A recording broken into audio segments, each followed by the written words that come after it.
¿Sí se escucha? Sí, bien, muy bien. Sí, Sí. Bueno, nosotros vamos a hablar de obstrucción y estasis urinaria. Para empezar, una obstrucción va a ser un obstáculo, ya sea mecánico o funcional, que va a estar presente, al flujo urinario que va a estar presente pues, en el aparato urinario. Ahora sí, la siguiente. Bueno, las obstrucciones se van a clasificar de acuerdo a su etiología en congénitas y adquiridas. En su duración se pueden clasificar como agudas o crónicas, de acuerdo a su grado, ya sea si son parcial o si es completa, y de acuerdo al nivel de la vía, ya sea las vías superiores o inferiores. La siguiente. Bueno, de acuerdo con las congénitas, nos dice que las anomalías congénitas de las vías urinarias van a ser las más frecuentes que otros sistemas de órganos. Y entre los sitios más comunes de estrechamiento congénito vamos a Doctora tener... Leomara, no se escucha muy bien, tiene eco y la oigo muy lejos. Okay. ¿Ahí ya se escucha?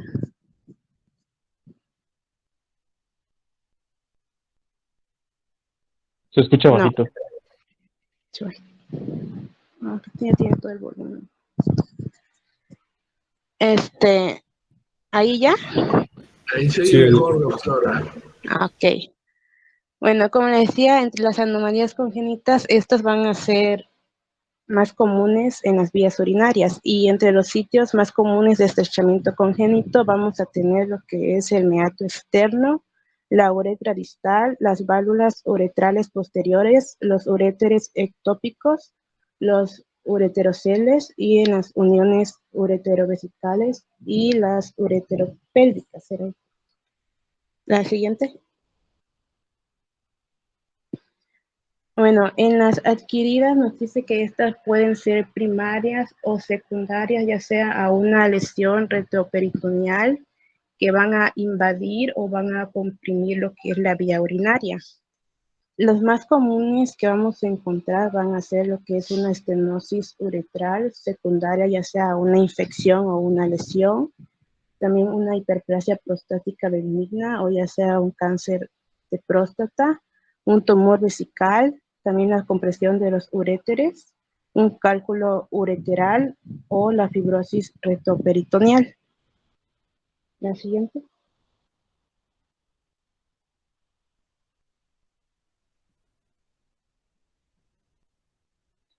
Bueno, para comprender lo que es la patogénesis y la patología de las obstrucciones, debemos de considerar los efectos primero de una estenosis meatal en lo que serían las vías inferiores. También nos menciona una próstata obstructiva que por lo general sería una hiperplasia prostática, lo que es en la vejiga, que la bibliografía también lo manejaba como vías medias, y un cálculo en el uréter en lo que serían las vías superiores.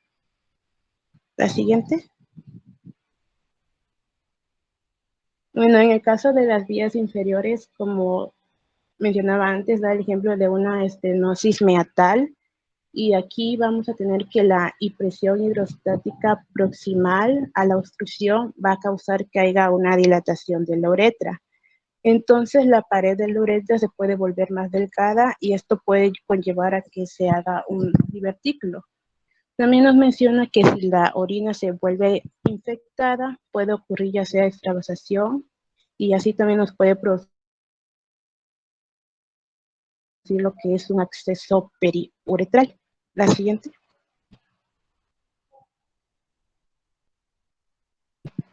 Bueno, en el caso de las vías medias, nos da el ejemplo de una hiperplasia prostática. En esto la vejiga va a tener una etapa de compensación. Esto más que nada para equilibrar lo que es la creciente resistencia a la expulsión de orina.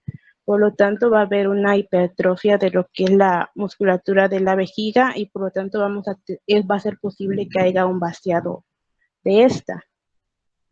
También vamos a tener que esta hipertrofia de la musculatura principalmente de lo que son las haces musculares con depósitos de fibras de colágeno, se van a tensar y por lo tanto va a causar que haya un efecto entrelazado y por lo tanto vamos a tener que haber una trabeculación de lo que es de la pared vesical.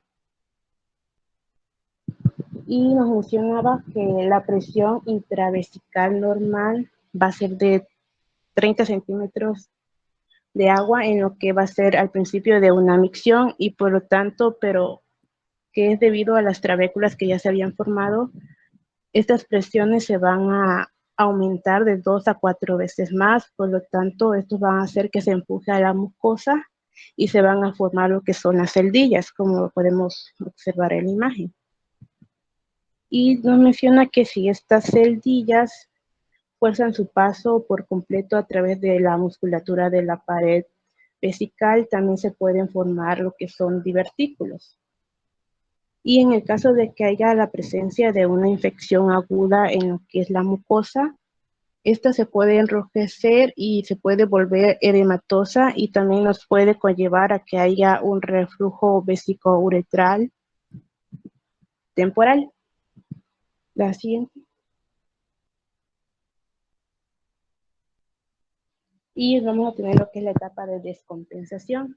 Esto se va a deber que frente a la obstrucción progresiva que hay del conducto excretor, se puede agravar mediante una infección prostática, ya sea con un edema o mediante una congestión. Por lo tanto, va a ocurrir lo que es la descompensación y esto va a hacer que se produzca la presencia de grandes cantidades de orina residual después de la micción y esta puede ser hasta más de 500 mililitros.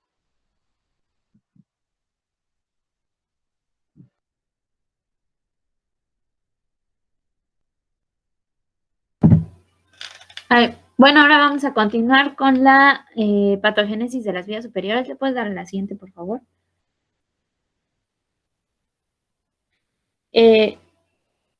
Bueno, primero vamos a ver la parte de los uréteres. Vamos a tener que en las etapas tempranas de la obstrucción, pues la presión intravesical va a ser normal. Solo va a aumentar durante la micción, pero pues esta presión no se va a transmitir hacia los uréteres y la pelvis renal, pues principalmente por la acción del trígono vesical, que tiene como, digamos que va a tener como una acción de válvula, vaya, que va a impedir que la presión de la vejiga vaya, se transmita hacia los uréteres y hacia la pelvis renal. Pero este trígono se va a hipertrofiar, ya lo explicó de hecho Yomara en la parte de trabeculación de la pared vesical, y esta hipertrofia del trígono más el aumento de la resistencia al flujo de la orina va a provocar que haya como que una progresión hacia el uréter y hacia el riñón, haya presión hacia el uréter y hacia el riñón, y esto pues va a provocar que estos se dilaten y nos va a provocar hidroureteronefrosis. Va a ser prácticamente como el mecanismo de cómo se va a empezar a provocar la hidroureteronefrosis. ¿Le puedes dar la siguiente, por favor? Bueno, esto pues prácticamente pasa en la fase de descompensación, perdón, en la fase de compensación. Ya después en la fase de descompensación, que ya va a estar acompañado pues por orina residual, va a existir un aumento en la, va a haber un efecto de una distensión aún más agregada en la parte del trígono que ya va a estar hipertrofiado, y pues esto nos va a condicionar que aumente pues la resistencia del flujo al nivel del urétero terminal, y pues nos va a conducir a que esto empeore pues la hidroureteronefrosis, ¿no? Porque pues va a haber esa resistencia, vaya. Cuando en esta fase ya en la de descompensación, pues se puede decir que el trígono vesical puede llegar a perder la acción que tiene como válvula, vaya. Y esto va a condicionar que exista reflujo, vesicoureteral. Entonces, toda la presión que estaba aumentada, que les explicaba al inicio, toda la presión que estaba aumentada a nivel vesical va a transmitirse directamente desde la vejiga, vaya, hacia los ureteros y hacia la pelvis renal, lo que pues va a provocar a su vez, con lo mismo, agravamiento del cuadro de hidroureteronefrosis. Doctora, ¿quién está condicionando eso? La obstrucción, o sea... ¿Qué obstrucción? ¿Cómo? ¿Cuál obstrucción? Pues vamos a, o sea, esta obstrucción pues la vamos a encontrar ya sea a nivel del uretero terminal, probablemente, o incluso más abajo. ¿Saben por qué lo pregunto? Es que la obstrucción de vías urinarias pues está condicionada ya sea por litos, ya sea por una hiperplasia prostática, o sea, que nos puede desencadenar esta sintomatología, vaya, pues. ¿Qué otras patologías, doctora? La hiperplasia.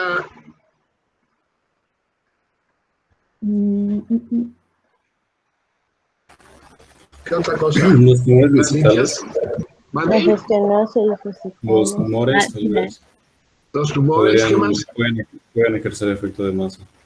¿Qué más? Los tumores, ¿qué más? Las estenosis, ¿qué más?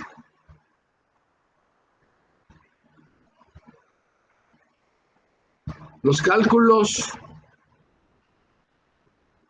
¿qué más? Las anomalías congénitas. ¿Cómo? Pues estenosis natal. Ureterocele también. Ajá. A nivel de la...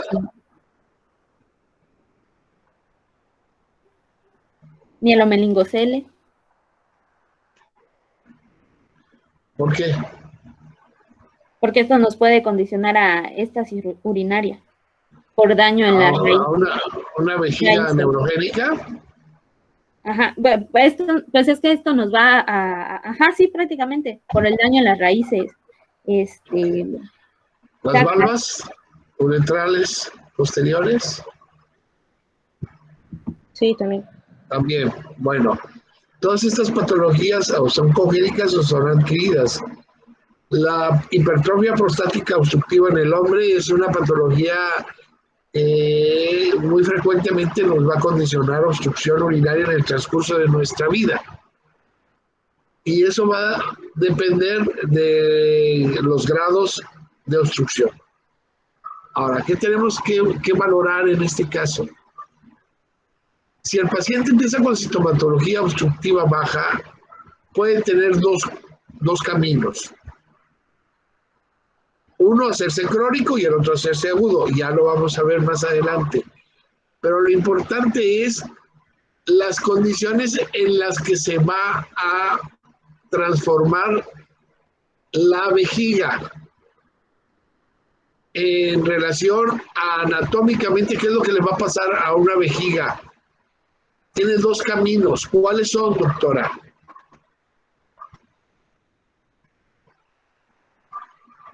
¿Cómo que preguntó? Sí, acaban de decirme lo que puede suceder en una vejiga por obstrucción. ¿Y a eso cómo le llamamos? ¿Cómo le llamamos esa vejiga?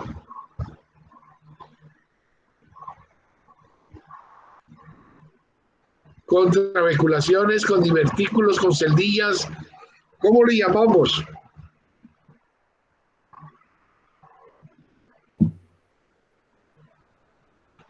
Es una vejiga que...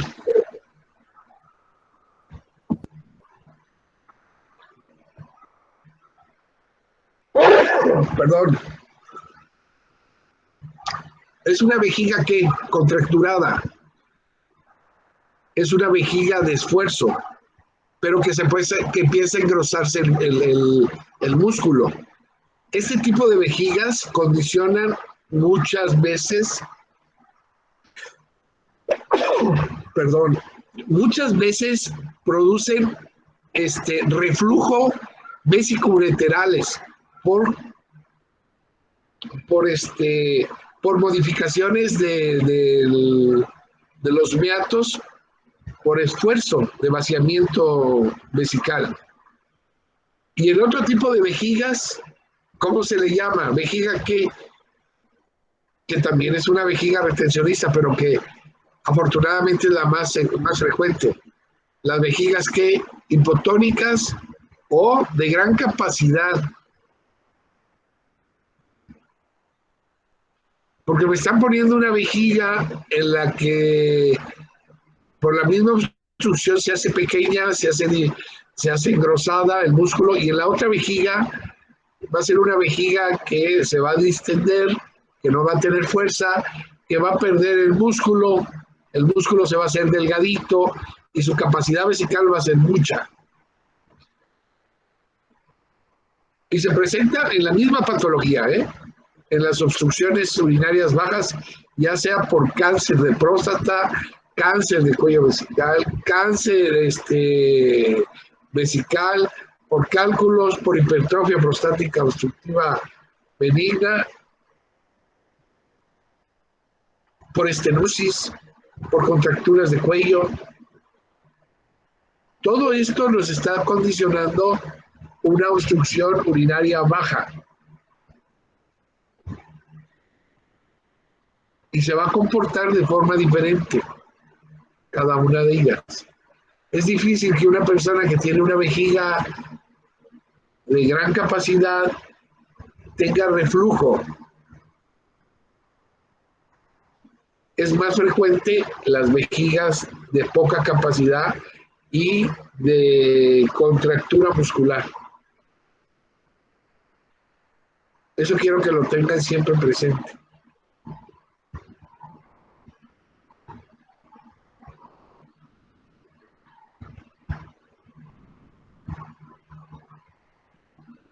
¿Alguna duda, pregunta?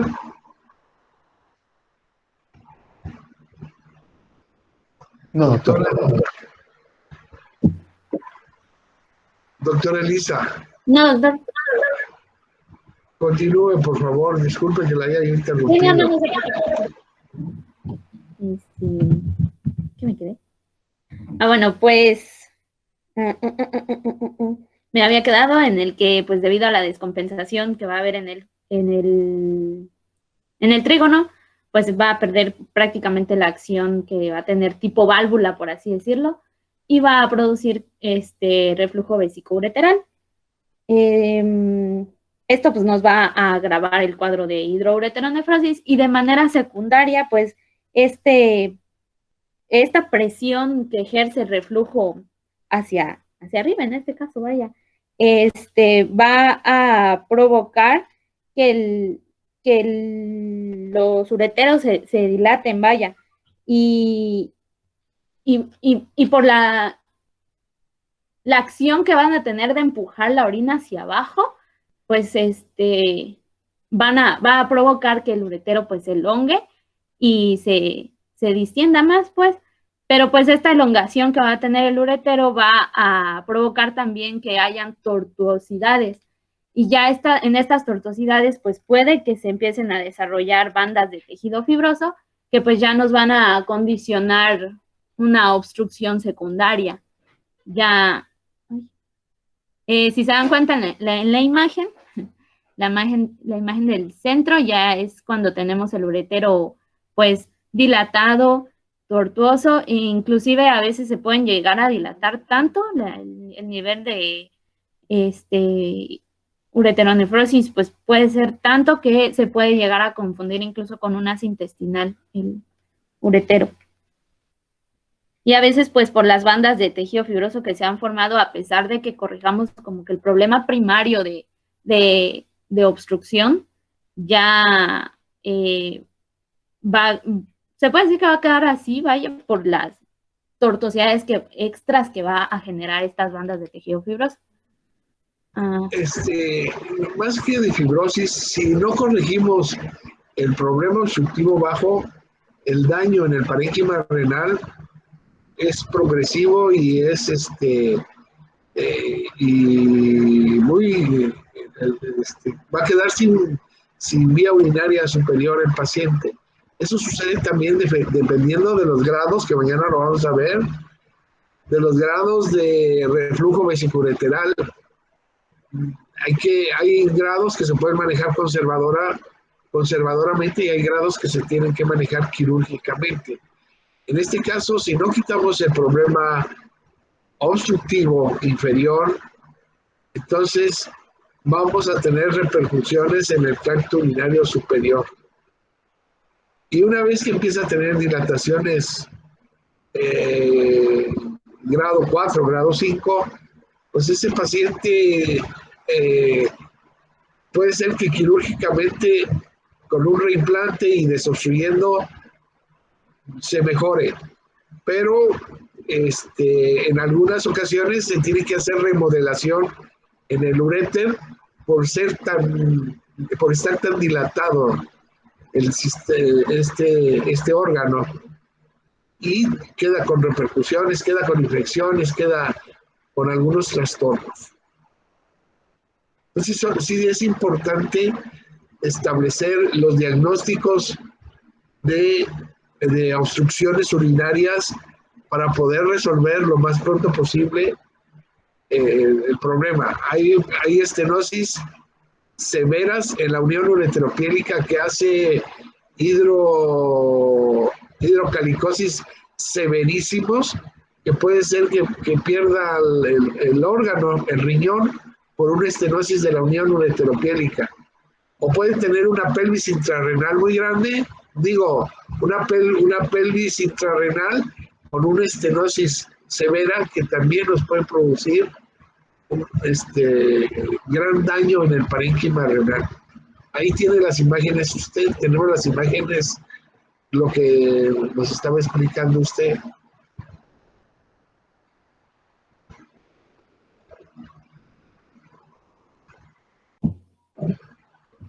Ajá. Y ya continuando con los riñones como tal, con la patogénesis en la parte de los riñones, pues aquí es muy importante que sepamos que la presión dentro de la pelvis en condiciones normales suele ser cercana a cero. O sea, pues no va a haber presión a este nivel, pero pues ya les había explicado que va a haber una presión retrógrada hacia la pelvis, entonces pues va a aumentar, condicionada pues por la obstrucción y el reflujo, y pues aquí la pelvis y los cálices se van a dilatar. Esto pues va a ser prácticamente lo que nos va a condicionar la hidronefrosis. El grado de hidronefrosis pues se va a desarrollar dependiendo del grado de la obstrucción y del sitio. ¿Le puedes regresar tantito a la diapositiva anterior? Bueno, otra de las cosas que pues que nos van a dar como que el grado de hidronefrosis va a ser la localización de la pelvis renal. Acuérdense que pues vamos a tener dos tipos, vamos a tener pelvis intrarrenal y pelvis extrarrenal. Pues cuando la pelvis es intrarrenal, pues toda la presión va a ser ejercida principalmente por el parénquima renal. Si se dan cuenta en la imagen, es el riñoncito de arriba, vaya, es una pelvis intrarrenal completamente, y el parénquima del riñón pues se ve más engrosado, por así decirlo, pues porque es principalmente este sitio el que está ejerciendo pues toda la presión. Y pues el otro tipo de pelvis que vamos a tener pues es la extrarrenal, y en este caso pues esta pelvis va a estar incrustada principalmente en grasa. Eso va a facilitar que la pelvis como tal se dilate con más facilidad.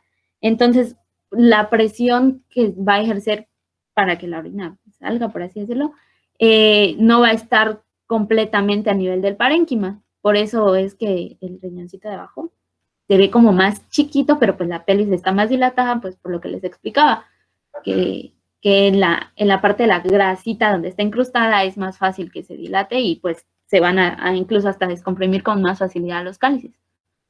Después, regresar. Bueno, pues en etapas tempranas, esta musculatura renal pues puede desarrollar hipertrofia compensatoria. Esto va a ser para realizar el esfuerzo de que la orina pase la obstrucción, pero después en la etapa de descompensación, el músculo renal pues se va a distender tanto que pues se puede llegar a volver, se me fue la palabra, atónico, perdón. Y bueno, la progresión de la atrofia se va a dar, pues, primero en las primeras etapas del desarrollo de la hidronefrosis. Pues, casi no se alcanza a ver, pero bueno, vamos a ver que del extremo de un cáliz, pues, va a ser cóncavo. Bueno, un cáliz normal va a ser cóncavo, pero, pues, debido a que la papila se va a proyectar, pues, en él, va a haber un aumento en la presión intrapélvica y ahí los fondos se van a volver romos. Y pues se van a redondear. Los cambios en el parénquima renal principalmente se van a dar, uno, pues por la atrofia, por compresión del aumento de la presión intrapélvica, y dos, por atrofia isquémica. Pues se va a dar principalmente pues por los cambios hemodinámicos, principalmente los que van a manifestarse a nivel de los vasos arqueados, que como pues, podemos recordar, van a correr en la base de las pirámides y pues van a ser como más vulnerables a la compresión entre la cápsula renal y la presión intrapélvica.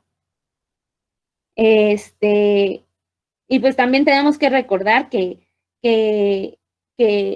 las arterias terminales pues son como las que están más alejadas, vaya, de las arterias interlobulares, entonces pues van a ser también las que van a tener el riesgo más alto de sufrir isquemia.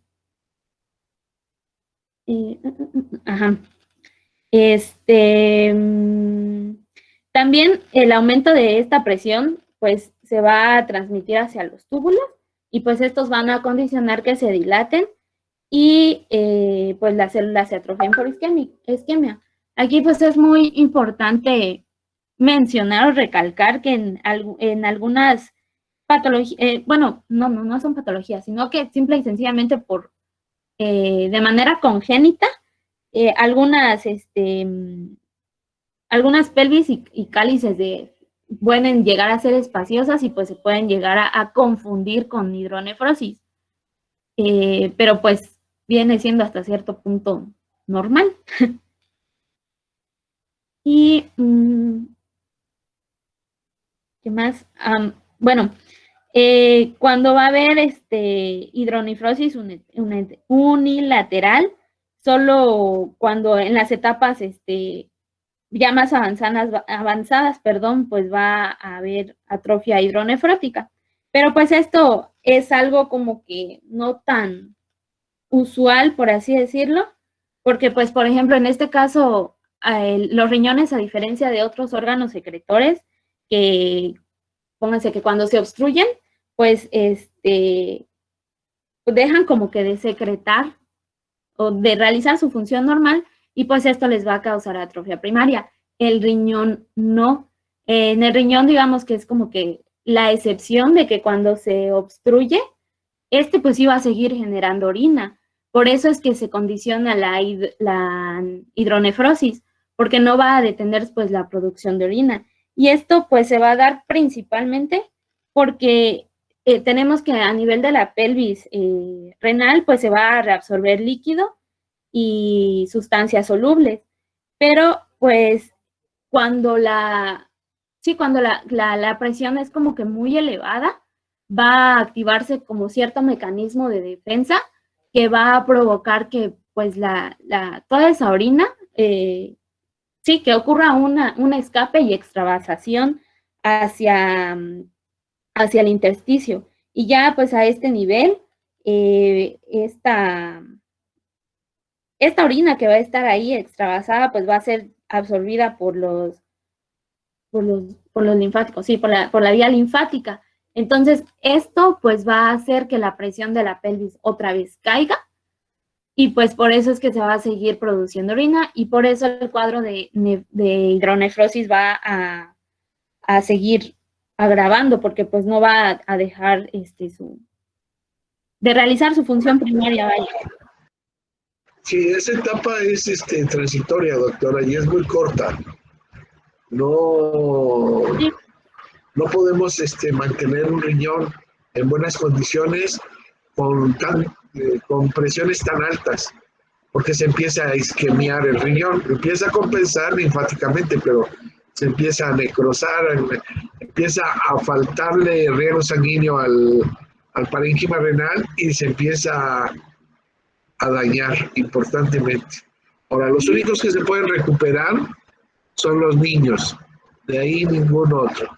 Si un niño llega a tener una función hasta del 10% en cualquiera de sus riñones, si se quita el factor causal que le está condicionando la obstrucción y la destrucción, llegan a tener riñones otra vez con filtraciones del 99% normales.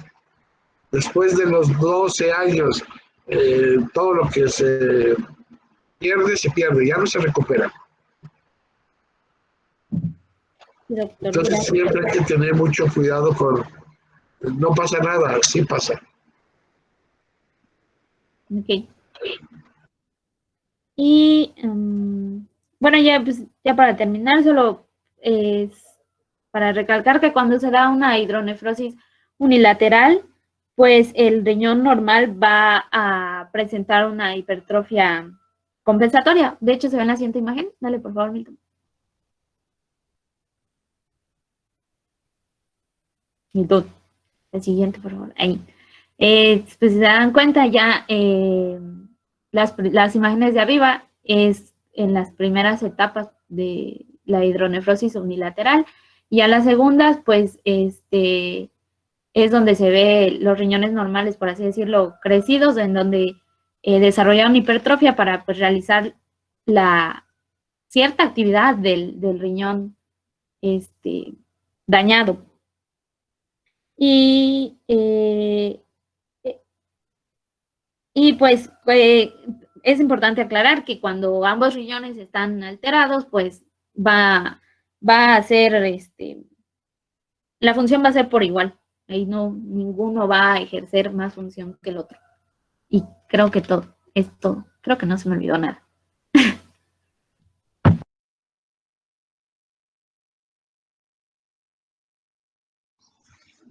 Bien, ahora vamos con lo que es la explicación fisiológica de los síntomas de la obstrucción del cuello vesical.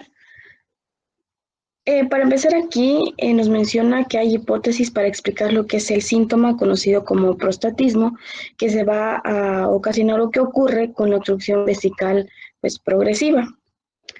Aquí nos menciona un ejemplo que la vejiga va a ser como el corazón, que va a ser un órgano muscular hueco que va a recibir líquido y que lo expele mediante lo que es la aplicación de fuerza. Este también va a reaccionar a lo que es un aumento de la carga de trabajo a recorrer fases sucesivas, que va a ser de compensación y de descompensación, que lo vamos a ir explicando poco a poco en las siguientes diapositivas. Por lo general, la contracción del músculo detrusor en la presencia de orina, este va a abrir el cuello vesical y va a expeler pues, lo que es la orina. Esta presión intravesical generalmente va a estar entre el 20 y 40 centímetros de agua, pero cuando tenemos una obstrucción del cuello vesical, este desarrolla hipertrofia de la musculatura vesical y aumenta la presión del vaciado intravesical de entre 50 a 100 centímetros pues, de agua. La siguiente, por fin. Bien, como les había mencionado, tenemos la fase de compensación. Esta se compone por dos etapas, la etapa de irritabilidad y la etapa de compensación. En la etapa de irritabilidad nos dice que sobre todo en las etapas más tempranas de obstrucción de lo que es del cuello a la vejiga, la musculatura va a empezar a hipertrofiarse. Y en cuanto existe esto, la fuerza y el tamaño pues del flujo urinario permanecen normales. ¿Por qué? Porque se mantiene el equilibrio entre la potencia para expeler de la vejiga y la resistencia uretral. Y en pacientes pues que ya tienen una vejiga normal van a poder inhibirse estas urgencias tempranas de miccionar y aquí la vejiga se relaja y se extiende para recibir más orina. Pero sin embargo, en pacientes con un detrusor hipertrofiado, esta contracción del detrusor es tan fuerte que casi entra en espasmos, produciendo así los síntomas de la vejiga irritable. Por lo tanto, los síntomas más tempranos de la obstrucción del cuello vesical van a ser lo que es el tenesmo vesical a un punto de incontinencia y la polaquiuria, tanto diurnas como nocturnas. Y en la etapa de compensación, nos menciona que a medida que va aumentando dicha obstrucción, que tenemos ya la obstrucción, se va a presentar lo que es una hipertrofia adicional de las fibras musculares de la vejiga. ¿Para qué? Para que éste mantenga la potencia para vaciar lo que es la vejiga por completo. Aunque durante este periodo, además de que dijimos que tenemos lo que es el tenesmo vesical y la poliaquiuria, el paciente percibe la dificultad para iniciar la micción, mientras que la vejiga va a desarrollar lo que son contracciones lo bastante fuertes para superar lo que es la resistencia de lo que es el cuello vesical. Así también, la obstrucción va a causar lo que es alguna pérdida en la fuerza y el tamaño del flujo urinario, y el chorro pues se vuelve más lento a medida que el vacío vesical casi termina, produciendo así lo que es el agotamiento del detrusor a medida que se acerca al final de la fase de contracción. Pero nos decía que unos minutos o unos cuantos minutos después ya puede iniciarse y completarse lo que es de nuevo la micción.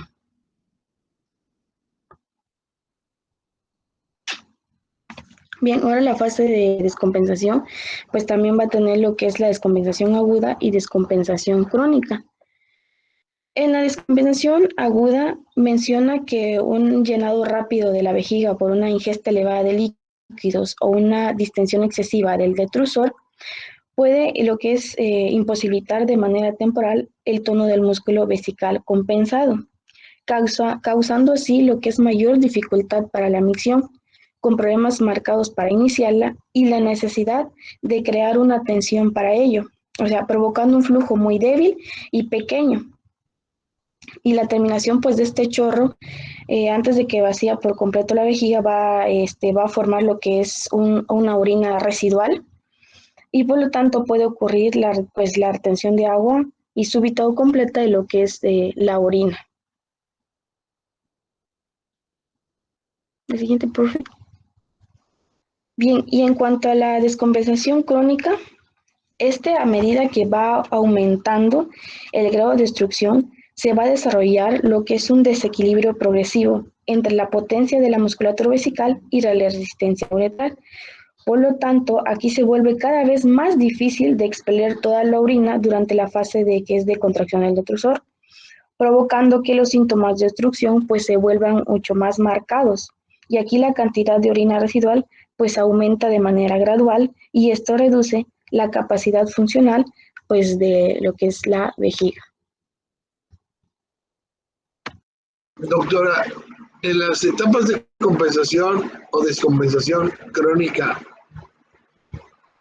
¿se pueden agudizar?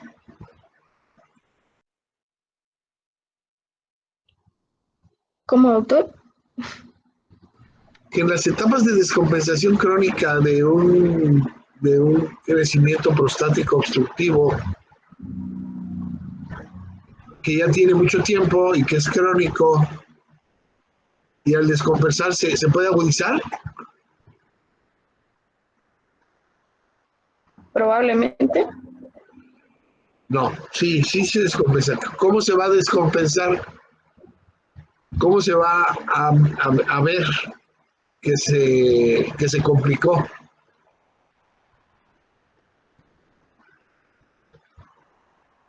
Si es un paciente que tiene muchos años con obstrucción progresiva urinaria crónica baja y se tapa, ¿qué es eso? Y ya no puede orinar, ¿qué le pasó a esa vejiga?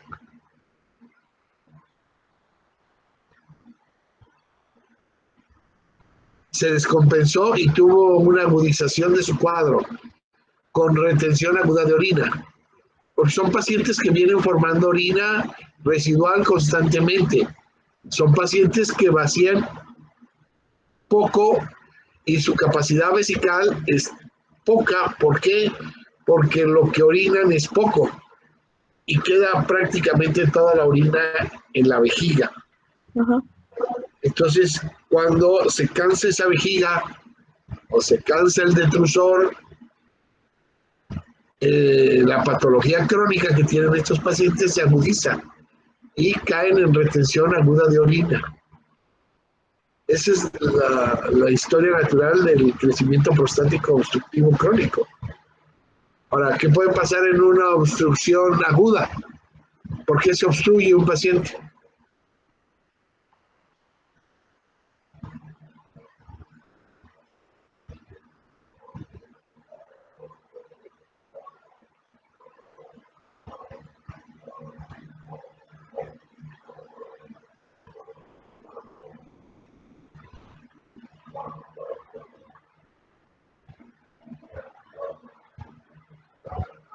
¿En quiénes se obstruyen, doctora? ¿Un cálculo urinario puede producir una obstrucción aguda de orina?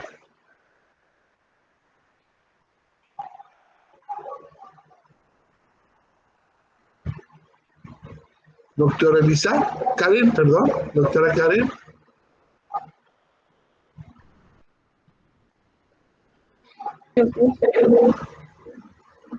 Sí.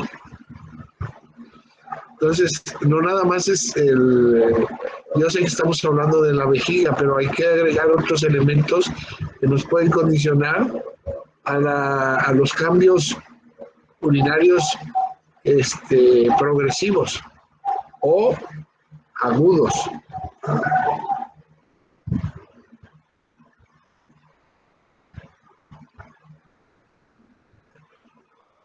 Bueno, doctora, continúe, por favor.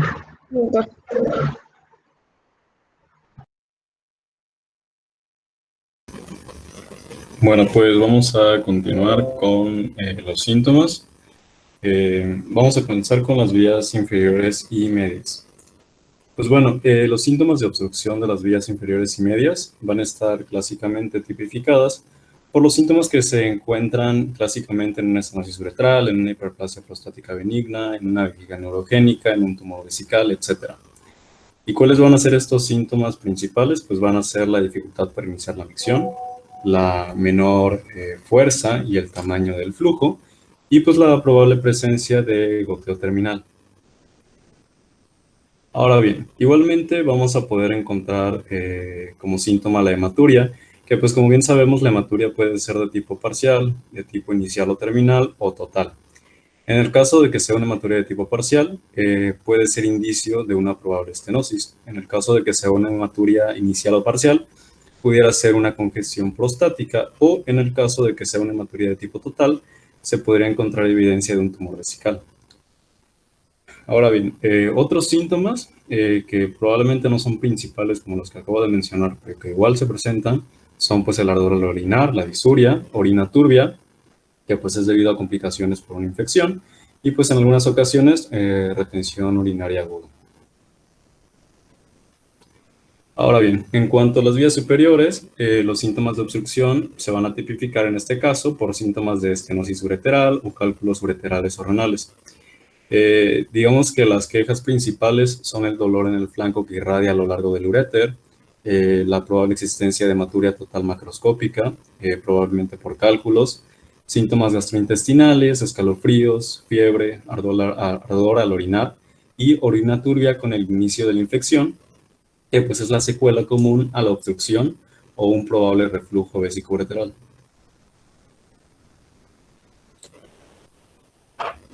Ahora bien, en cuanto a los signos, vamos a comenzar con vías inferiores y medias, y pues la palpación de la uretra puede revelar induración cerca de un sitio de estenosis.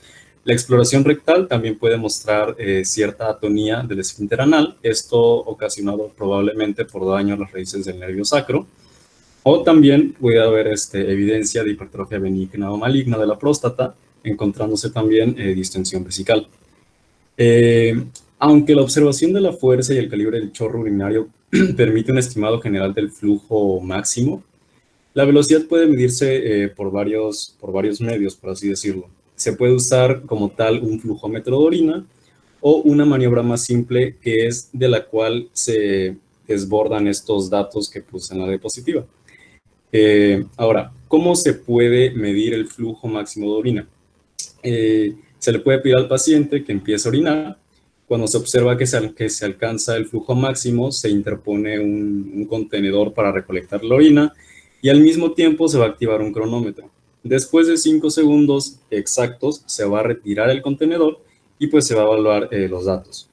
El flujo de orina normal es de 20 a 25 mililitros por segundo en hombres y de 25 a 30 mililitros por segundo en mujeres. Cualquier flujo que sea menor de 15 mililitros por segundo debería de considerarse sospechoso de patología. Sin embargo, como tal, un flujo de menor a 10 mililitros por segundo ya va a ser indicativo de una probable obstrucción o de función débil del músculo detrusor. Ahora bien, en cuanto a las vías superiores, un riñón hipertrófico puede descubrirse mediante palpación o percusión, que eso lo sabemos, y es posible suscitar dolor renal a la palpación en el caso de una infección, como en el caso de un Giordano positivo. Ahora bien, en el caso de los niños con obstrucción de las vías urinarias, ellos pueden llegar a desarrollar ascitis. Y comúnmente la obstrucción de las vías urinarias en niños se va a dar por válvulas uretrales posteriores. Doctor Víctor, Sí, doctor. vamos a seguir el día de mañana. Ok. Por favor, porque tengo un tema muy largo ya con los muchachos del grupo C. Entonces, porque vamos un poquito más atrasados que con ustedes vamos un poquito más adelantados.